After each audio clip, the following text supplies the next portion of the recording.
Hello everyone, स्वागत है आप सभी का मेरे YouTube channel tailoring with Meera पे। तो गाइस, कैसे हैं आप सभी? आई होप आप सभी बहुत बढ़िया होंगे। तो इस वीडियो में हम आपको कॉर्ड सेट की फुल कटिंग एंड स्टिचिंग बताने वाले हैं। तो वीडियो में एंड तक ज़रूर बने रहना, क्योंकि आप ये वीडियो देखने के बाद कॉर्ड सेट आसानी से बना सकते हैं, क्योंकि मैं स्टेप बाय स्टेप बहुत ही आसानी से बताने वाली हूँ। तो मैंने यहाँ पे ये फैब्रिक लिया है, ये कॉटन का है और इसकी जो अर्ज है वो 1.5 मीटर की है। ये फैब्रिक 3 मीटर है। तो आपको करना क्या है, फैब्रिक की जो लंबाई है आपको उसमें फैब्रिक को बिछाना है। फैब्रिक की अर्ज में आप कभी भी कटिंग ना करें। इस तरीके से फैब्रिक जितने मीटर होता है तो मीटर के हिसाब से आपको फैब्रिक को इस तरीके से, पहले मैंने 2 फोल्ड किया है, उसके बाद फैब्रिक को आपको 4 फोल्ड करना है। यहाँ पे हम सही करते जाएंगे, हाथ से प्रेस कर लेंगे ताकि सिलबटें निकल जाएं और फैब्रिक सही से फोल्ड हो। ये अभी 2 फोल्ड है, हम हाथ से सही से सेट कर लेंगे। पहले 2 फोल्ड के बाद इस तरीके से मैंने फैब्रिक को 4 फोल्ड किया है। तो पहले मैं यहाँ पे करने वाली हूँ प्लाजो की कटिंग, इसलिए मैंने फैब्रिक को 4 फोल्ड किया है, क्योंकि हम दोनों पार्ट एक ही साथ कट कर लेंगे। ये प्लाजो की कटिंग बहुत ही इजी है। तो सबसे पहले हम किनारी को सेट कर लेंगे, सीधा कर लेंगे किनारी को। उसके बाद जो हम मोरी के नीचे फैब्रिक फोल्ड करेंगे उसके लिए मैंने यहाँ पे 2.5 इंच फैब्रिक लिया है। तो 2.5 इंच पे मैंने निशान लगाया है और इस तरीके से निशान को सीधा कर लिया है। सीधा करने के बाद मेरी यहाँ पे जो प्लाजो की लंबाई है वो 35 इंच है। आप लंबाई अपने अकॉर्डिंग लें, जितनी लंबाई है उतनी लें। लंबाई का निशान लगाने के बाद ऊपर से हम 2 इंच इलास्टिक के लिए लेंगे, नीचे से मोरी का लें, उसके बाद लंबाई का लें, उसके बाद 2 इंच इलास्टिक का लें। तो यहाँ पे इलास्टिक के लिए 2 इंच का निशान लगाएंगे हम और निशान को सीधा कर लेंगे। उसके बाद आपका जो भी चेस्ट है उसको चौथाई भाग में करना है। जैसे कि यहाँ पे हमारा चेस्ट 34 इंच है, 34 का हम हाफ करते हैं तो 17 इंच आता है और 17 का हाफ करते हैं तो 8.5 इंच आता है। यहाँ पे हम मीडियम प्लाजो बना रहे हैं, मतलब मीडियम साइज है, तो हम इसमें 2.5 इंच बढ़ाएंगे। 2.5 इंच प्लस करने के बाद यहाँ पे हम 11 इंच का लेंगे कमर। प्रकार से आप भी अपने मेजरमेंट में करें, आपका जो भी चेस्ट हो उसको चौथाई भाग में करें और उसमें 2.5 इंच बढ़ा लें अगर आपका मीडियम साइज है तो। उसके बाद यहाँ पे आसन मैंने 12 इंच पे लिया है और क्रॉच लाइन मैंने 2.5 इंच पे ली है और मोरी यहाँ पे मैंने 13 इंच की ली है। रेडी हमारी 12.5 इंच की हो जाएंगी। आप मोरी भी अपने अकॉर्डिंग कम एंड ज़्यादा कर सकते हैं। उसके बाद इस निशान को इस तरीके से सीधा कर लेंगे हम। आई होप गाइस आपको मार्किंग समझ में आई होगी। ये प्लाजो बहुत ही ईजी है बनाना, आप आसानी से बना सकते हैं। ये केवल मीडियम साइज़ के लिए है। इस तरीके से हम इसकी कटिंग कर लेंगे। इसकी कटिंग बहुत ही इजी है। अगर आपको फिर भी कोई डाउट है तो आप मेरे से कमेंट बॉक्स में ज़रूर पूछना। ये हमने इसकी कटिंग कर ली है और हमने 2 इंच ऊपर से इलास्टिक का ज़्यादा लिया था। छोटा कट यहाँ लगा लेंगे और मोरी पे भी हम छोटा कट लगा लेंगे, ताकि जब फोल्ड करें तो हमें पता चल जाए। उसके बाद हम कॉर्ड सेट की कटिंग करेंगे, तो इसके लिए भी हमें फैब्रिक को 4 फोल्ड करना पड़ेगा। तो हमने 4 फोल्ड कर लिया है फैब्रिक को और यहाँ पे हमने शोल्डर 7 इंच के लिए हैं और आर होल भी हमने 7 इंच के लिए हैं यहाँ पे। उसके बाद इस लाइन को इस तरीके से कर लें और इसकी हिप ली है मैंने 21 इंच पे। तो 21 इंच पे कमर मैंने 14 इंच पे ली है। उसके बाद इन दोनों लाइनों को इस तरीके से सीधा कर लेंगे और इसके बाद हम लंबाई लेंगे। तो इसकी टोटल लंबाई अभी 39 इंच है और हमें रेडी 38 इंच चाहिए। तो इस तरीके से दूसरी साइड भी हम 38 इंच ही लेंगे। इस तरीके से नीचे से गोलाई दे देंगे इस तरीके से, क्योंकि सीधी वाली साइड हमारा 38 है तो इस कोने पे भी हम 38 लेंगे गोलाई करने के बाद। और उसका चेस्ट है हमारा 34 इंच, तो 34 का हाफ हमारा 17 होता है और 17 का हाफ 8.5 इंच होता है। इसी तरीके से आप अपने चेस्ट को चौथाई भाग करके लें, क्योंकि यहाँ पे हमने फैब्रिक को 4 फोल्ड किया है तो मेजरमेंट को भी हम चौथाई भाग करके लेंगे और इस तरीके से 1.5 इंच का मार्जिन लेंगे हम और इस निशान को नीचे तक ड्रॉ कर देंगे इस तरीके से। उसके बाद जो भी आर होल है उसका आधा भाग करें और इस तरीके से आर होल का गोलाई दे दें। ये तो हो गई हमारी मार्किंग। अब हम नेक की मार्किंग करेंगे। तो नेक की चौड़ाई मैंने यहाँ पे 3 इंच 2 पॉइंट ली है और नेक की लंबाई मैंने 3 इंच ली है। इस तरीके से एक बॉक्स रेडी करना है और इस तरीके से गोलाई दे दी है। गोलाई देने के बाद ये मार्किंग हमारी कंप्लीट हो गई है। अब हम करेंगे कटिंग। आई होप गाइस आपको मेजरमेंट एंड मार्किंग समझ में आई होगी। अगर फिर भी कोई डाउट है तो आप मेरे से कमेंट बॉक्स में ज़रूर पूछना। ये हम कटिंग कर लेंगे। नीचे से हम इस तरीके से गोलाई में कटिंग की है क्योंकि हमने निशान ही गोलाई में लगाया था। बहुत ही अच्छी कटिंग हुई है इसकी। अब हम front part and back part दोनों को अलग अलग कर लेंगे। ये हमारा फ्रंट पार्ट है तो हाथ से सही से सेट कर लें इसको। अब हम नेक की कटिंग करेंगे और फ्रंट पार्ट के आर होल भी हम आधा इंच गहरे करेंगे इस तरीके से। उसके बाद बैक पार्ट को हम लेंगे और बैक पार्ट पे जो फ्रंट नेक कट किया था उसको रखेंगे इस तरीके से और आधा इंच का इस तरीके से गहराई देके कटिंग कर लेंगे।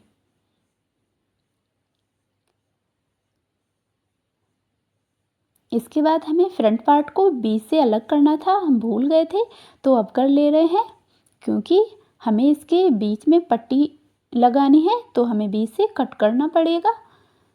और इस तरीके से फ्रंट पार्ट को हमने अलग कर लिया है बीच से। इसके बराबर में हम फैब्रिक को लेंगे इसकी लंबाई से। इसकी लंबाई जितनी है उतनी लंबाई में फैब्रिक को लेंगे और इसकी चौड़ाई पट्टी की हम 2.5 इंच लेंगे। 2 पट्टी कट करनी है हमें, दोनों साइड से लगाएंगे इसलिए।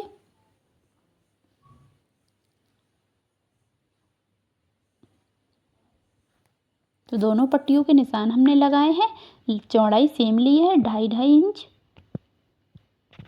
इसकी पट्टी की कटिंग करने के बाद हम बाजू की कटिंग करेंगे।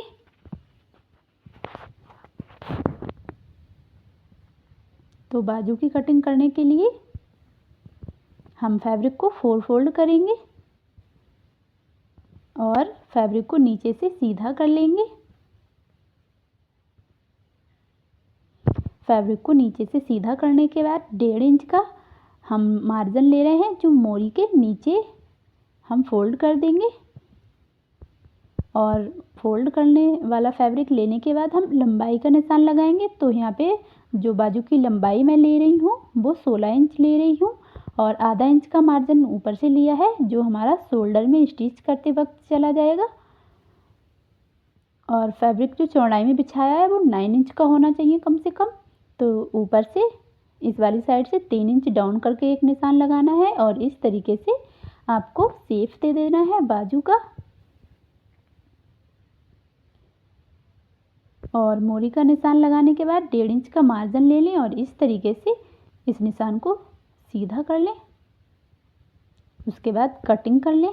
तो ये हमारी एकदम परफेक्ट बाजू कटिंग हो गई है। जो बाजू हम फ्रंट साइड स्टिच करते हैं उसको आधा इंच गहराई देते हैं, लेकिन हम जब बाजू स्टिच करेंगे तभी गहराई देंगे। अब हम कॉलर के लिए फैब्रिक कट कर लेंगे। तो इस तरीके से एक चौड़ा फैब्रिक हमने कट कर लिया है और बाजू पे हम पट्टी लगाने वाले हैं। तो इस तरीके से एक छोटा फैब्रिक हमने कट करके रख दिया है। यहाँ पे हमारी कटिंग कंप्लीट हो गई है। आई होप गाइस आपको समझ में आ गया होगा। और अब हम मिलते हैं इसकी सिलाई पे। तो अब हम आ गए हैं इसकी सिलाई पे। तो सबसे पहले हम प्लाजो पैंट के आसन जोड़ेंगे। तो इस तरीके से एक के ऊपर एक करके आप पल्ले को रखें और ये ध्यान रखें कि सीधे की साइड सीधा आना चाहिए और आधा इंच का दबाव देते हुए हम सिलाई लगाएंगे। इसी तरीके से दूसरे साइड के आसन को हम जोड़ेंगे।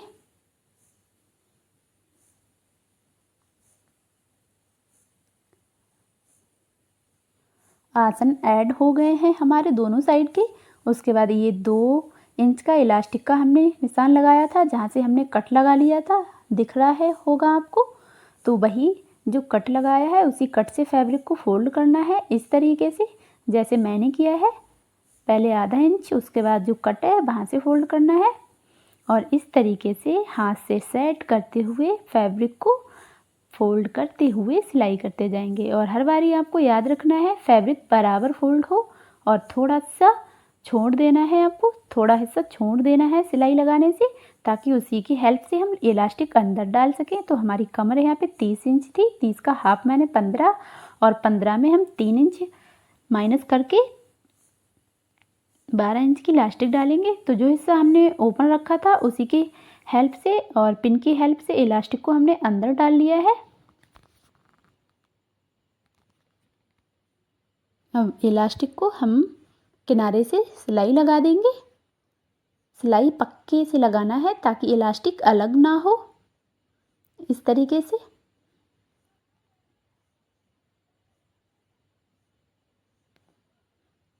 उसके बाद इलास्टिक को हम अंदर कर देंगे और जो हमने खुला रखा था उसके ऊपर से सिलाई कर देंगे।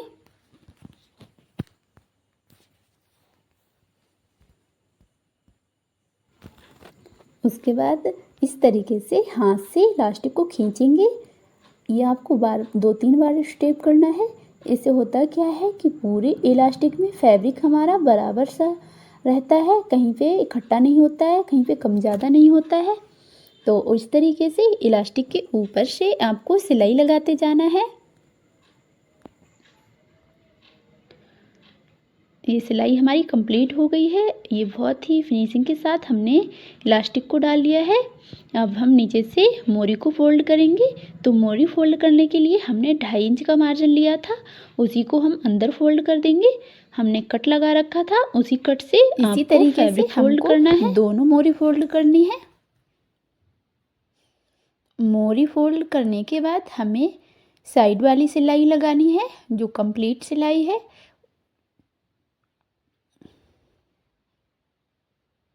तो हमने दोनों मोरी यहाँ पे रेडी कर ली है। अब हमने आधा इंच का दबाव देते हुए ये मोरी वाली सिलाई कंप्लीट करनी है।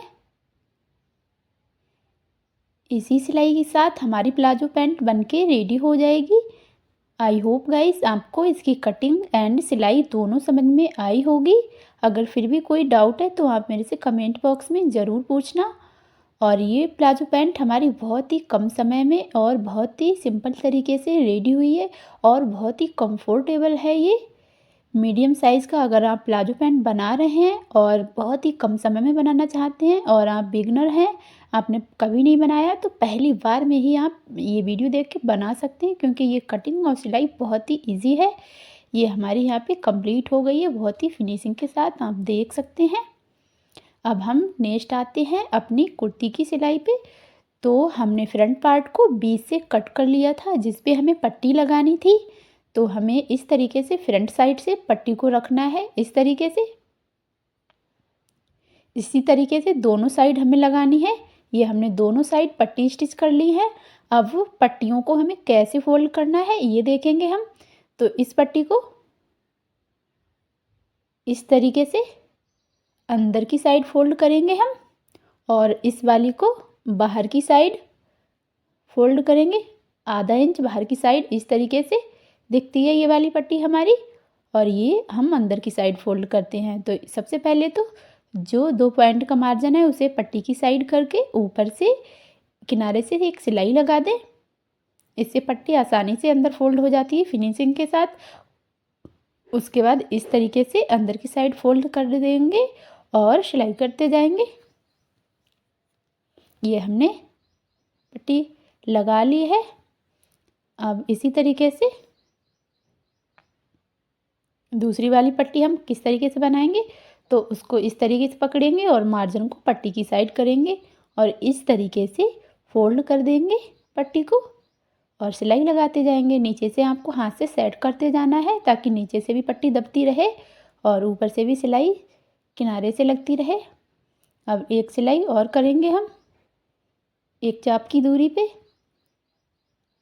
ये हमने दोनों पट्टी रेडी कर ली हैं। अब नीचे से हमें ओपन रखना है इसको, तो इस तरीके से निशान लगा लें। हमने 2 इंच का मार्जिन लिया था नीचे से फोल्ड करने के लिए, तो हमने इसे 16 इंच पे लिया था। और ऊपर से भी हमें 2.5 इंच पे निशान लगाना है। इस तरीके से 2.5 इंच पे निशान लगाना है ऊपर से, और नीचे से 15 इंच पे या 16 इंच पे लगा सकते हैं। अब इस तरीके से पट्टी को, जो पट्टी हमने अंदर फोल्ड की थी उसको जो बाहर को फोल्ड की उसके ऊपर रखना है, और इस तरीके से जो सिलाई लगी ही पहले से उसी सिलाई के ऊपर से सिलाई लगाना है इस तरीके से, और नीचे तक जहाँ हमें सिलाई लगाना है वहाँ पे आके पक्का कर लेना है। अब ये पट्टी कुछ हमारी इस प्रकार से लग गई है। अब front part and back part दोनों के शोल्डर ऐड करेंगे। तो उससे पहले आपको लग रहा है कि गला थोड़ा तिरछा है, तो उसको गोलाई दे के सीधा कर लें। अब back part and front part दोनों के शोल्डर ऐड करेंगे हम।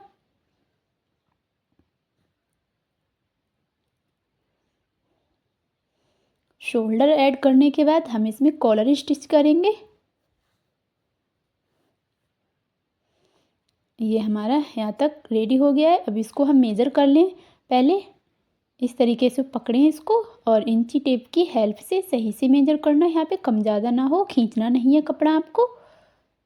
ये हमारा यहाँ पे 19 इंच आया है।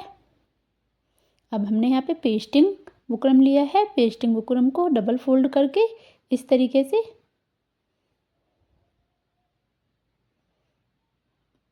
पेस्टिंग बुकरम को डबल फोल्ड करना है। ओपन वाली साइड से आपको 1.5 इंच नीचे निशान लगाना है, और इस तरीके से ऊपर तक मिला लेना है इस निशान को इस तरीके से।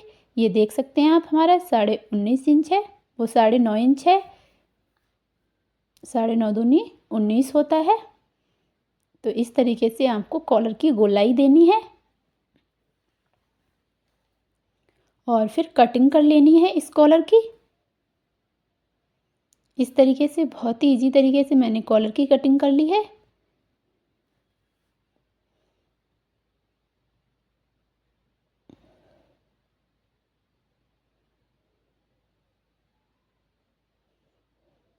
आप आसानी से कर सकते हैं कॉलर की कटिंग। ये हमारा कॉलर कट हो चुका है। अब कॉलर को आप एक कपड़े के ऊपर चिपका लें। उसके बाद दूसरे फैब्रिक के ऊपर इस तरीके से हम रखेंगे इसको, और इस तरीके से सिलाई लगाएंगे। सिलाई आपको बुकरम के ऊपर से लगानी है, लेकिन बिल्कुल किनारे से लगानी है। उसके बाद दूसरा मार्जिन वाला फैब्रिक हम कट कर देंगे। इस तरीके से छोटे छोटे से कट्स लगाएंगे। अब नीचे से भी फैब्रिक को हम 2 पॉइंट की दूरी से कट करेंगे।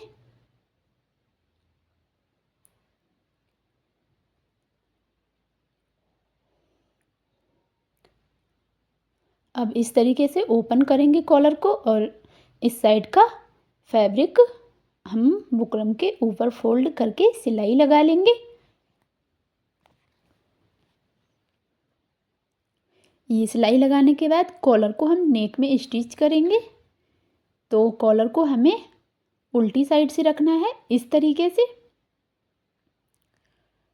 जो मार्जिन हमने निकाला है कॉलर में बाहर को, वो हमें नेक पे लगाते वक्त बाहर को ही रखना है इस तरीके से, आप देख सकते हैं। और 2 पॉइंट का मार्जिन जो हमने छोड़ा था उसी को दबाते हुए कॉलर को नेक में स्टिच करते जाना है।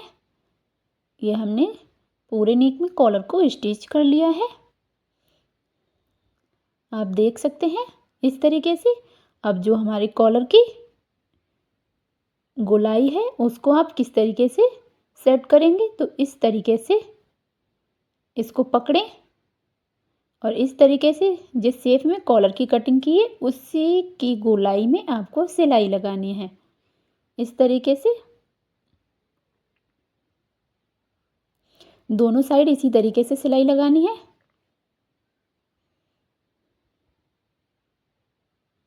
और ये एक्स्ट्रा मार्जिन कट कर लेंगे। अब हम कॉलर को सीधी साइड पलट लेंगे। अब जो मार्जिन है उसको कॉलर के अंदर करते जाएंगे और सिलाई करते जाएंगे।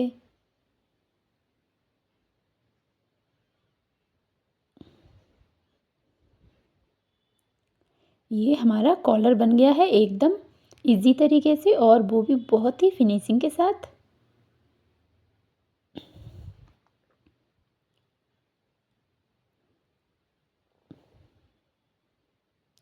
अब कॉलर के ऊपर वाली साइड पे भी हम यहीं से सिलाई लगा देंगे इस तरीके से।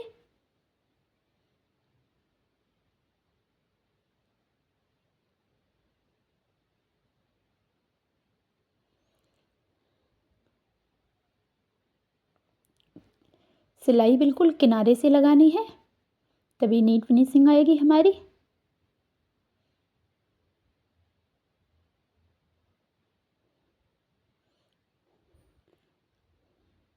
अब धागे को कट कर लेंगे हम, और यहाँ पे हमारा कॉलर बनके रेडी हो चुका है, आप देख सकते हैं।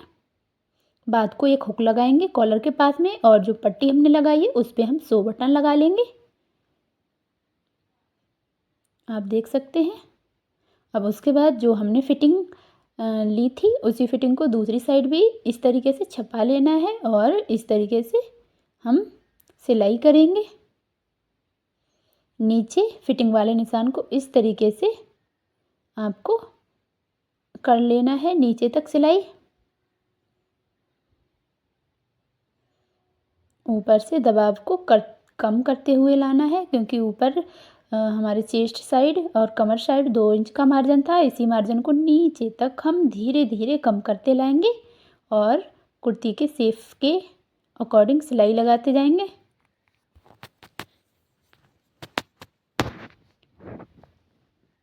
ये हमने दोनों साइड फिटिंग वाली सिलाई लगा ली है। अब हमें बाजू में ये पट्टी लगानी है, तो इस पट्टी को हम रेडी कर ले रहे हैं। इस तरीके से आप इसको सिलाई लगा लें और मार्जिन को कट करके इसको सीधा कर लें। इस तरीके से इसको सीधा कर रहे हैं हम। सीधा करने के बाद हम इसे बाजू के सेंटर पे लगाएंगे।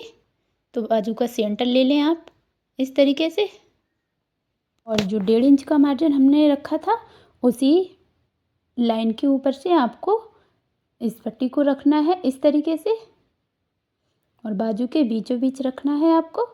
उसके बाद इस तरीके से हम फोल्ड करेंगे इसको, और किनारे से 1 चाप की दूरी पे सिलाई लगाएंगे।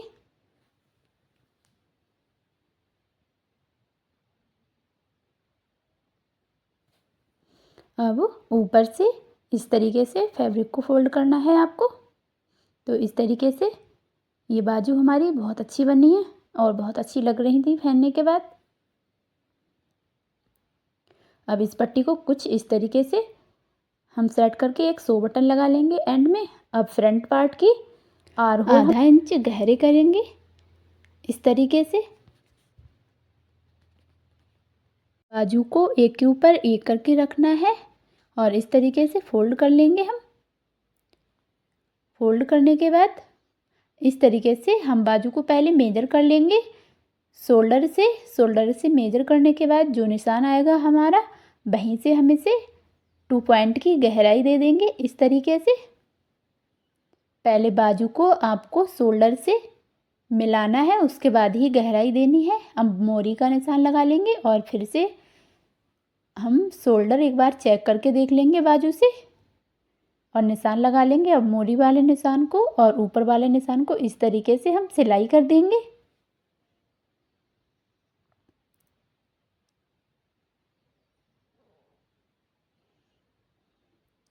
सिलाई करने के बाद बाजू में जो एक्स्ट्रा मार्जिन है उसे हम कट कर देंगे। ये बाजू वाला जो मार्जिन है इसे आप 1 इंच का ही रखा करें। ज़्यादा मार्जिन रखने से बाजू में खिंचाव आता है और झोला जाती है। अब इस तरीके से आपको कुर्ती को उल्टा रखना है और बाजू को सीधा करना है, और दोनों के बीच सेंटर को मिला के इस तरीके से सिलाई करते जाना है। ये बाजू लगाने के बाद हम दूसरी साइड की भी बाजू लगा लेंगे। सेम इसी स्टेप से दूसरी बाजू आपको कंप्लीट करनी है। शोल्डर में आपको आधा इंच का ही दबाव देना है, ज़्यादा नहीं देना है। अब जो हमारा मार्जिन है उसको हम इस तरीके से फोल्ड कर देंगे और सिलाई कर देंगे। इसी तरह आप दूसरी बाजू लगा लें। ये हमारी बहुत ही इजी तरीके से और सही तरीके से बाजू लग गई है। देख सकते हैं आप, बिल्कुल भी हमारे आर्म होल में झोल नहीं आई है। अब कुर्ती को हमें नीचे से फोल्ड करना है, तो पहले आप 2 पॉइंट का मार्जिन एक बार फोल्ड कर दें, उसके बाद फिर से इसी को इस तरीके से फोल्ड कर दें, क्योंकि नीचे से गोलाई में है हमारा। अगर एक बार में हम फोल्ड करेंगे तो झोल आती है। आप 2 बार में इस तरीके से फोल्ड करें, कोई भी दिक्कत नहीं होगी। ये हमारी कुर्ती भी यहाँ पे कंप्लीट हो गई है। ये फुल कोट सेट हमारा बनके कंप्लीट हो गया है। आई होप गाइस आपको कटिंग एंड सिलाई दोनों समझ में आई होंगी। यहाँ पे आप फाइनल लुक देख सकते हैं कि हमने कितनी आसानी से ये कोट सेट बनाना सिखाया है। अगर वीडियो पसंद आई है तो लाइक करना एंड चैनल को सब्सक्राइब कर लेना एंड ज़्यादा से ज़्यादा अपने दोस्तों के साथ वीडियो को शेयर करना और वीडियो को लाइक करना बिल्कुल मत भूलना और चैनल को ज़रूर सब्सक्राइब कर लेना। मिलते हैं अब नई वीडियो में, तब तक के लिए बाय बाय एवरीवन। ब्यूटीफुल। अब